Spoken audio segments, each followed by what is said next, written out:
This is the Radio 1 Weekend Entertainment News Update. I'm Aaron Leviton. Now, if you haven't had enough of Harry Potter, or alternatively, you have had enough, then you're in luck. Well, one of you is in luck.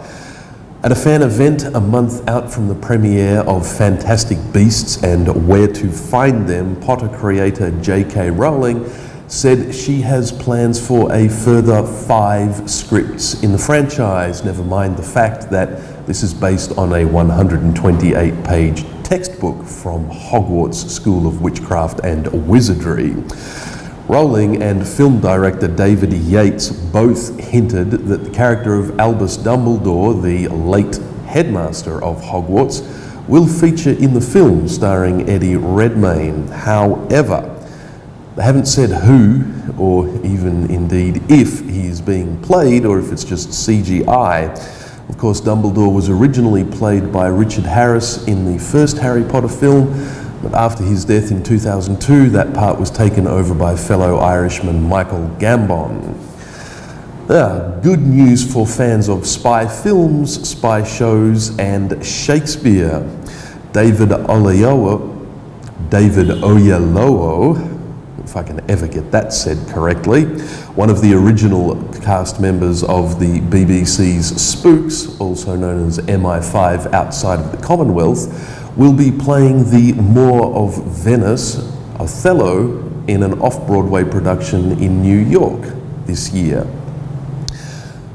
Filling in the role of the villainess, that's villainous and not villainess, Iago will be another British spy, 007 himself, Daniel Craig. Now, Oyelowo began his career on stage in 1999 with the Royal Shakespeare Company, and 2 years later he became the first black actor to portray an English king in a major stage production of Shakespeare, also for the RSC, when he played Henry VI.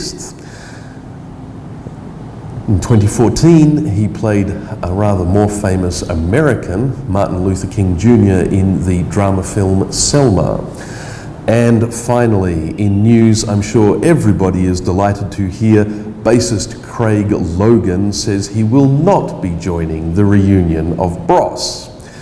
Bros broke into the charts in the late 1980s with the song When Will I Be Famous, and if you were a teenage headbanger like me, then your answer was hopefully never.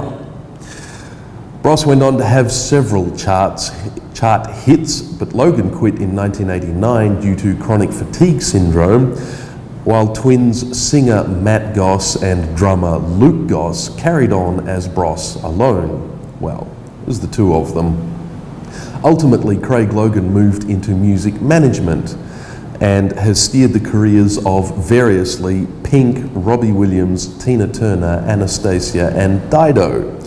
Speaking of his non-participation in the reunion 28 years after the final show of the band, he told the BBC, and I quote, "I'm going to save the public from me running around with the bass because that just wouldn't be pretty anymore."